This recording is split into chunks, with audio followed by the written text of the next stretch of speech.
Hey, and happy Sunday. So, I'm today talking about the pre-menopause. I just tied up a group that I was running last week, a health and wellness group, and one of the ladies asked me if I could cover pre-menopause.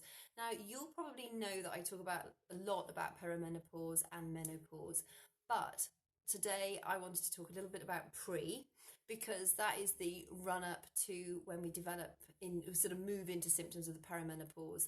Now, I appreciate there are different camps. Some people will prefer to use HRT, others will prefer to use bioidentical hormone therapy. I decided I wanted to do the natural approach, and I'm really, really pleased that I did. My GP was quite keen for me to do HRT. I went through the perimenopause quite early, and I just felt really strongly that I don't think it's a medical issue. You know, women for eons have gone through the menopause if they're lucky enough to get to this age. So I felt very strongly that I wanted to do it naturally, and so I have. I wish I'd known what I know now then, because it would have made the whole system a lot simpler. But I'm going to share with you what I've learned, and I'm also going to share with you what works for the ladies that I work with, in the hope that it can set you up for success when you get to the perimenopause. Now, I went through it quite early, as I mentioned. The average age for menopause is around about 51. I'm 50 and I've been through menopause for 4 or 5 years already, so I'm postmenopausal. Menopause actually is only one day. It marks 12 months since your last period. And perimenopause can last up to 10 years.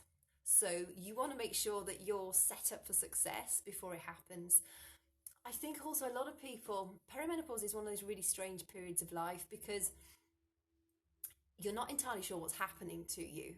You know, you may start with the night sweats. That's how I started. It was literally awful. It's just as well I'm single because I'd got a big bed and I would start on one half of the bed. I'd put a towel underneath me. I'd wear a clean nightshirt and then I'd wake up, strip off because I was saturated, jump onto the other side of the bed, new nightshirt, and at least it was dry, and then I'd just change the bedclothes in the morning. My washing machine was on its knees through those years, and I went through quite a few years of those. They were awful, and then it started happening during the day. They became more frequent, and then that was really when I realised that actually I'm really in perimenopause. I started feeling anxious. Normally I'm quite a laid back person, and all of a sudden I was just feeling really weird, like not me at all. And people say to me, they say, I just don't feel like me anymore. I've lost who I am. And I completely resonate with that. You can't really put your finger on it. It's really difficult to try and explain it to a doctor how you're feeling. But you just know that you're not feeling right. You might be headachy, you might be moody, you may have mood swings. You know, one minute you might be really happy, and then the next minute you're just like Cruella de Vil. And it can just be instantaneous. You can erupt at the slightest things. You get brain fog. I still get a bit of brain fog. You can just feel out of sorts. Your joints can ache, your muscles can ache, your skin can get bad, your hair can fall out and get really brittle and horrible. I mean, there's about 60 different symptoms that you can get. Insomnia is another big one, and of course, that's a real killer because if you can't sleep properly, that also affects your hormones, and it's really tough the next day when you're sleep deprived and you're just feeling crap and you've got all these symptoms. It's just like, give me a break. So thank you for the hearts, whoever's giving those to me. So I was just going to go over a few things that you can do. So if you're not in perimenopause yet, or if you may actually be in perimenopause, you can still do these things which will make a big difference to your symptoms. And they're really simple. I mean, I like I said, I decided I wanted the natural approach. It worked for me, and I'm really pleased I chose that path. And even now, although I am postmenopausal, if I drop off my healthier habits, and don't get me wrong, I'm not perfect, not by a long shot. But if I drop off those healthier habits a bit, I start with the hot flashes straight away, and my night sleep is just rubbish. I just wake up about 3 o'clock and I can't go back to sleep again, and it's just horrible, and I feel really lousy the next day. So first and foremost, sleep. Now I know that's a hard one if you're struggling with insomnia, and a lot of people do struggle with their sleep. In fact, while I'm on that point, if you really do struggle with your sleep, message me. I've got a sleeping ebook that I wrote a little while back. I think you'll find it really helpful. It's got loads of really useful tips. It's really simple to use, but it will make a massive difference to setting yourself up for success. And sleep kind of underpins everything. If we're sleep deprived, we are hunger hormones and our satiety hormones. So basically, the hormones that tell us that we've eaten enough, and the hormones that tell us we don't, we're hungry or not hungry, they get mixed up. We end up with too much of one, telling us we're hungry, and not enough of the other, telling us we're actually not hungry, although we've eaten enough, when we don't sleep well. So that automatically is a bit of a problem. The brain also will always be reaching. If you've had a really late night, or you've had a boozy night or something like that, and the next day you'll be reaching for the sandwiches, you'll be reaching for the cake, the biscuits, the cookies, the crisps, because they're fast carbs. The brain knows that's the quickest way to get what it needs to make it feel better, because you have a dopamine and a serotonin rush when you eat those sorts of foods. It's only short-lived, because soon after you have the crash as well. But the brain doesn't really care about that. It just wants the quick fix. And so that's why after a boozy night or a late night, you're not making the healthiest choices. So sleep pretty much underpins everything. If you can get your sleep sorted, or at least feel like you've got some control over your sleep, that will make a big, big difference and set you up for a lot more success. A lack of sleep is also stress. Now, this is a lot of this is revolving around stress. So whether it's nutritional stress because you're not eating healthy enough, whether it's a lack of water because you're not drinking enough water, whether it's stress because you hate your job, whether it's stress because you're looking after elderly parents, it might be stress because your relationship is changing, it might be stress because you've got kids leaving home.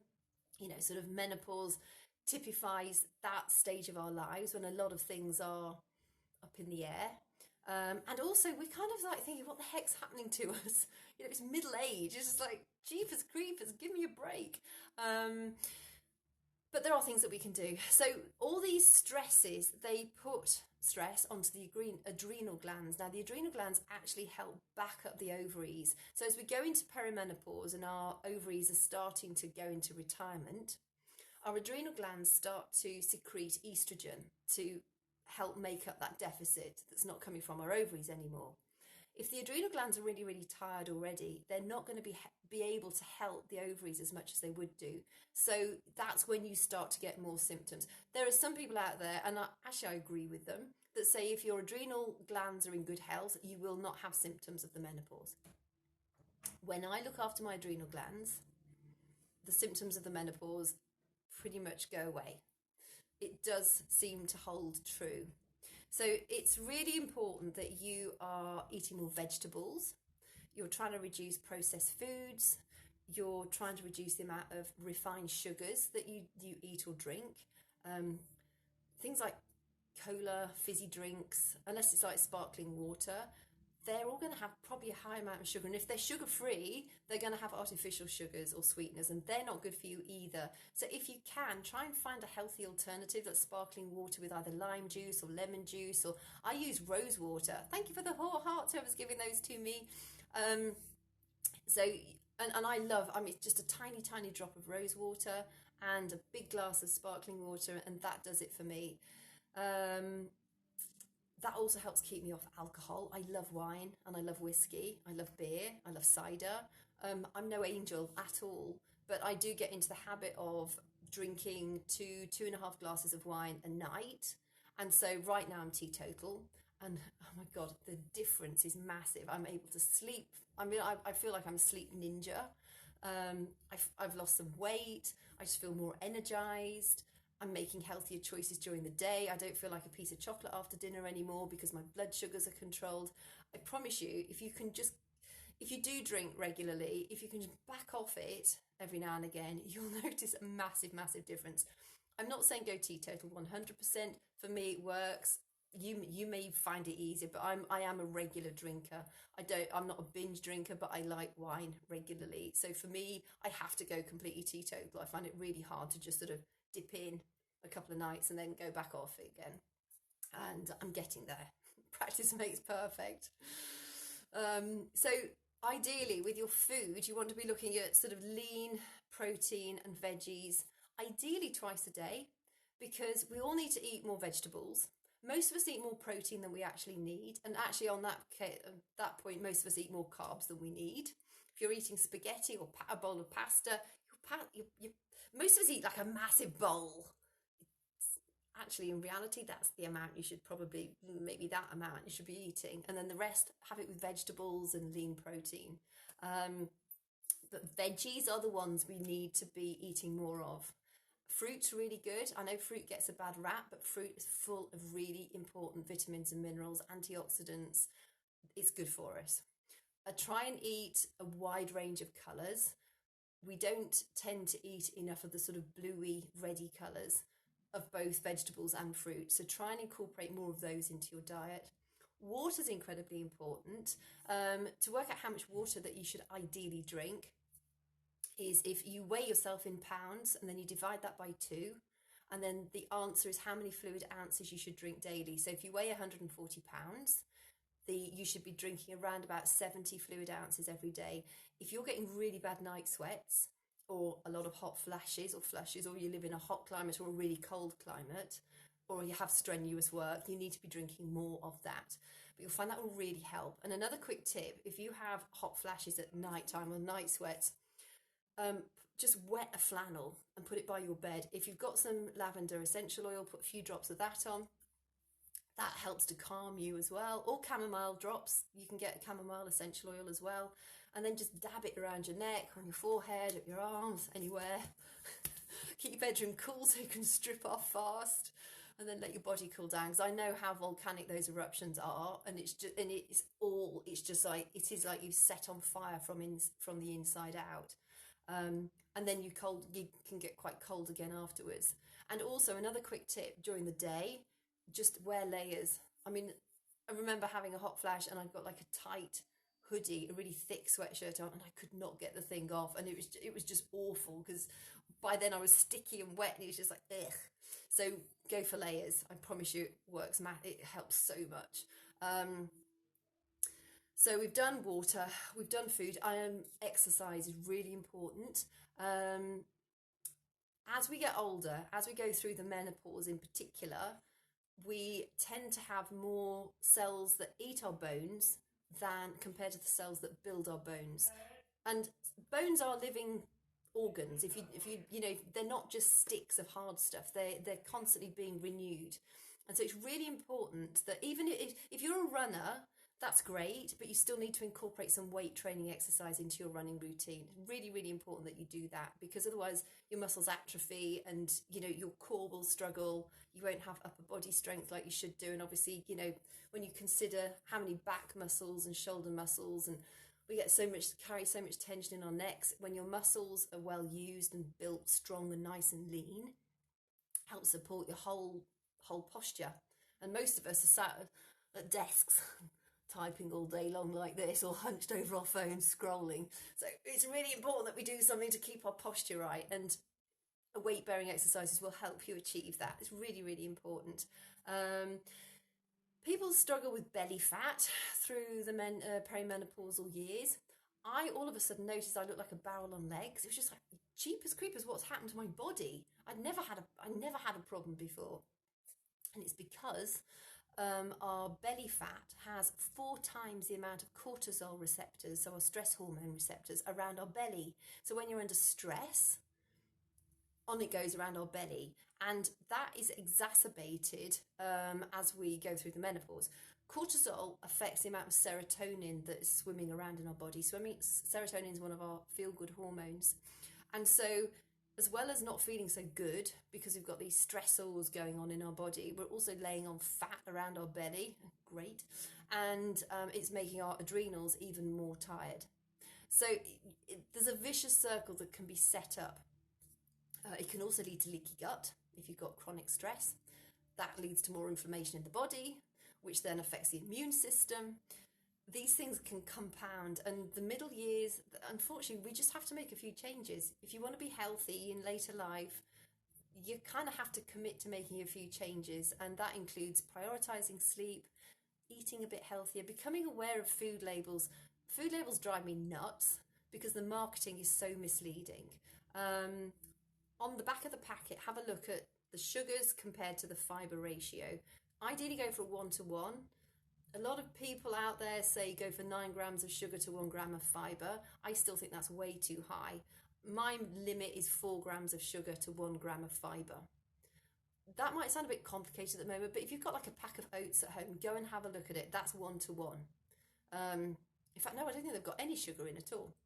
It'll depend on what packet of oats you've got, but go and check something that's healthy in your cupboard.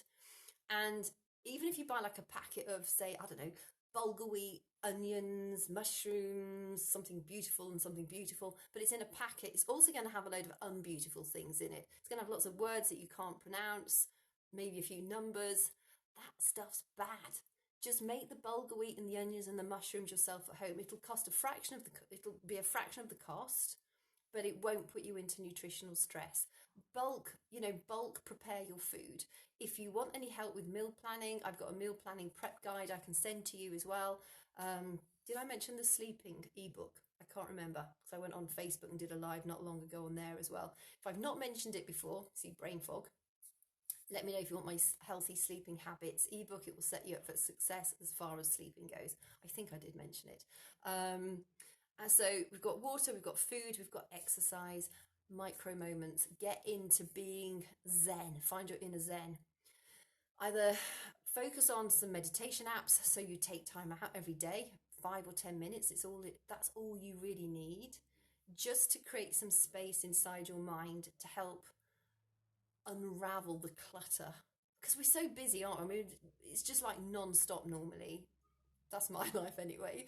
And we've been bombarded by media, by television, by radio, by bosses, by COVID, everything that's going on at the moment. It's just crazy times. None of us know whether we're going to be able to travel across country soon to go and see loved ones. None of us know if you've got kids at school or uni, what's happening to them. It's just, we're in really sort of uncertain times at the moment. And one thing that you really can do is focus on self-care. And that includes micro moments. If you're one of those people who's watching this and says, yeah, but I work 19 hours a day, there's absolutely no way I've got time for micro moments. You have. Do it on the toilet. If the worst comes to the worst, sit on the toilet and do some deep breathing. Just clear your mind. Instead of thinking about all those things that you've got to do when you get back to your desk, they're still going to be there when you get back to the desk. Keep a list so you don't have to keep thinking in your head of all the stuff you've got to remind yourself about. Have your daily to-do list. Go to the loo. Sit down and just zen out just for a few minutes. If you can do that regularly, particularly if you're drinking all your water, you're going to be on that loo quite a lot. You're going to have several opportunities for micro moments. And if you're able to get out into nature, again, it is so grounding for us, as well as really good for our mental health. And we all need exposure to ultraviolet to get the vitamin D. That's key for our mental health, our cardiac health, our ability to gobble up cancer cells, because we've all got those in our bodies as well, but our immune system normally fights them off, thankfully. The ultraviolet is absolutely key, and in an ideal world you'll be spending 20 to 30 minutes outdoors daily too. If you can combine that with some zen moments, all the better. So all what I've just suggested is going to take the pressure off your adrenal glands, which by the time you get to perimenopause, or if you're in perimenopause now, it's going to help those symptoms reduce. What I would suggest is, maybe go over this again and just take a bullet point, the things I've covered, and just work on one issue until you've got that as a habit, a healthy habit, and then incorporate something else. If I were to advise you to start anywhere, prioritize your sleep, because that is the linchpin for everything. Once you've prioritized your sleep, you're going to make better decisions, both for your productivity the day after, for your energy levels, but also for the food that you're going to be reaching for. So I hope that's been helpful. And if you've got any questions, please, send me a private message. If you need help getting started with your health and fitness, that's what I specialize in. If you want that sleeping ebook, send me a message. I've also got a positive thinking and affirmations ebook that I share with some of my psychotherapy clients. So if you'd like that, again, let me know. I can send that through to you. And if you wanted that meal plan prep guide, message me and I'll send that across as well. So, hey, Amy, it's nice to see you here. So hope you have a great rest of your day. Thank you for joining me, and hope to see you guys again soon.